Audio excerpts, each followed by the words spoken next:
हाँ तो बच्चों, आज अपन राष्ट्रीय कांग्रेस, इसकी स्थापना और इसके बारे में जो विविध मत हैं इसके बारे में जानने की कोशिश करेंगे।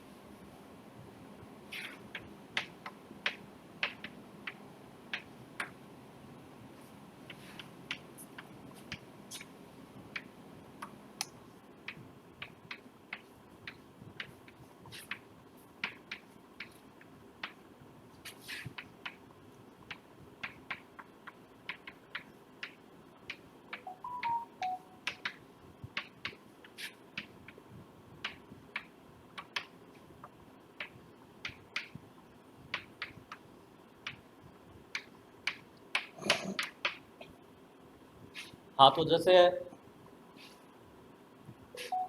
ये अंग्रेजी जो साम्राज्य था, इसमें 1857 के बाद 1880 के आसपास जैसे लॉर्ड लिटन का जो शासन आया था, प्रतिक्रिया वो भारतीयों के हित में नहीं था।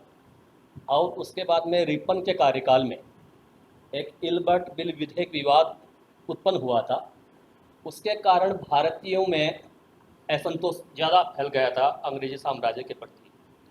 तो यहाँ भारत में क्या थी कि कांग्रेस से पहले भी कुछ इस प्रकार की संस्थाएं थी जो देश हित के लिए काम कर रही थी, लोगों को जगाने के लिए काम कर रहे थे। जैसे ब्रिटिश इंडियन एसोसिएशन थी, इंडियन एसोसिएशन थी, पुणे महाजन सभा थी, इंडियन लीग थी, कई संस्थाएं थी और ये देश हित में काम कर रही थी, लोगों को जगाने का। मगर इनमें कोई भी जो संस्था थी वो अखिल भारतीय स्तर की नहीं थी, ठीक है। और इनके जो कार्य थे या क्षेत्र विशेष तक ये लोग सीमित थे। तो ये कह सकते हैं कि ये जो संस्थाएं थी ये बहुत व्यापक स्तर से काम नहीं कर रही थी, अखिल भारतीय स्तर से काम नहीं कर रही थी। तो एक इस प्रकार की संस्था की आवश्यकता महसूस की जाने लगी, एक कि वो अखिल भारतीय स्तर पर लोगों को सामाजिक रूप से जागृत करे, आर्थिक विकास के लिए क्या है कि रचनात्मक जो उपाय है वो खोजे। तो यहाँ एक अवकाश प्राप्त एक अधिकारी था, जैसे ऑफिसर था एलन ऑक्टेवियम हूम। तो सबसे पहले एलन ऑक्टेवियम हूम के दिमाग में ये बात आई कि एक ऐसी संस्था होनी चाहिए जो अंग्रेज और भारत की जनता के बीच में क्या है कि एक सेतु की भूमिका निभाए, कड़ी की भूमिका निभाए। तो यहाँ उन्होंने उनके दिमाग की उपज थी और एक कांग्रेस की जो स्थापना थी उसकी क्या है कि जो स्थापना पुणे में प्रस्तावित थी। मगर पुणे में क्या है कि उस वक्त प्लेग तीव्र गति से फैल रहा था। तो यहाँ इसकी स्थापना पुणे से बदलकर मुंबई में कर दी गई। 28 दिसंबर 1885 को मुंबई में एक गोकुलदास देशपाल संस्कृत महाविद्यालय है, वहाँ इसकी स्थापना की गई थी। तो यहाँ 28 दिसंबर 1885 को सुबह 11 बजे यहाँ लॉर्ड डफरिन के कार्यकाल में एलन ऑक्टेवियम हूम की सलाह से वहाँ कांग्रेस की स्थापना होती है। भूमेश चंद्र बनर्जी की अध्यक्षता में यहाँ 72 जो लोग हैं, जो बुद्धिजीवी जो लोग थे, जो पढ़े लिखे लोग थे, जो भारत के प्रति चिंतित थे, उन लोगों के तत्वाधान में उन लोगों के तत्वाधान में कांग्रेस की स्थापना की गई। अब यहाँ जो कांग्रेस है, तो कांग्रेस जब इसकी स्थापना हुई तो यहाँ इनके जो संगठनकर्ता थे, जो नेता थे, उन्होंने कांग्रेस के 4 उद्देश्य बताए और उन्होंने कहा कि इन उद्देश्यों को प्राप्त करने के लिए कांग्रेस क्या है कि काम करती रहेगी।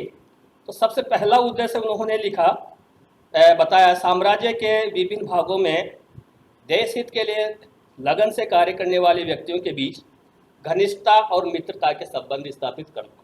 जो लोग इंटरेस्टेड थे देश के लिए काम करने के लिए, जो देश के अलग अलग हिस्सों में ऐसे बिलोंग करते थे, उनके बीच में क्या है कि मित्रता और घनिष्ठता के संबंध स्थापित करना।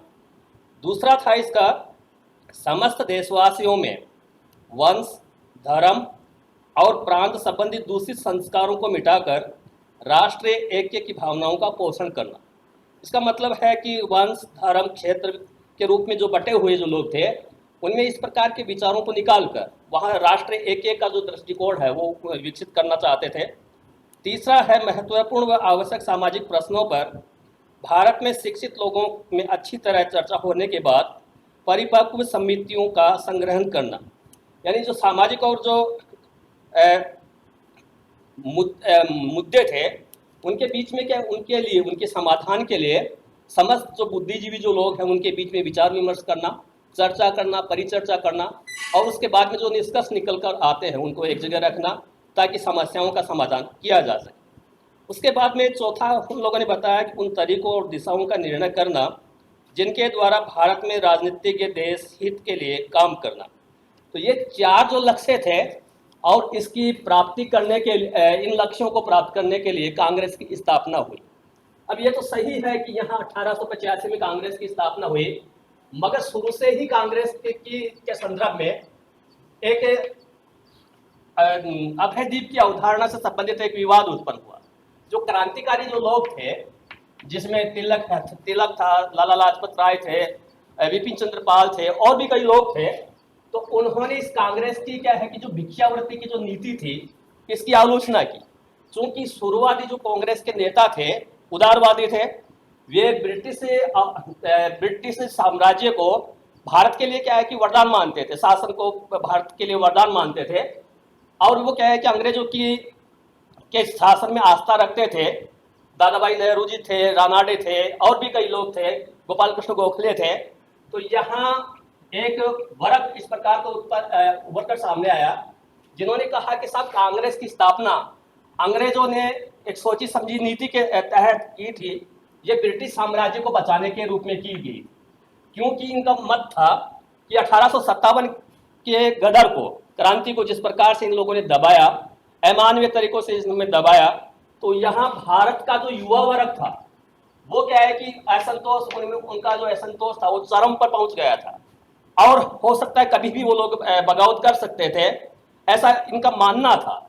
और इसके लिए फिर अंग्रेजों ने सोचा कि भारतीय के में शासन को बचाने के लिए कांग्रेस जैसी एक संस्था की स्थापना कर दी जाए ताकि हम लोग क्या है कि कांग्रेस के माध्यम से यहाँ शासन करें।